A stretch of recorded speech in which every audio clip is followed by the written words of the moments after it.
So ayan guys, may nakakita nga po pala ako dito na akan. Ewan ko kung ano to. May pupunta nga sana ako ng debot eh. Hindi na ako natuloy sa debot. Kaya ito, nakita ko mini falls.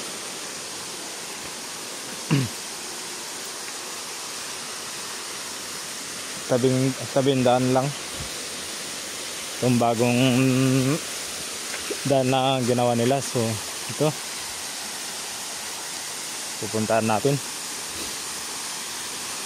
Sarap sana maligo dito, kaso nga lang wala akong dalang pamalit. Yan, pinaka mini falls pero mataas naman to.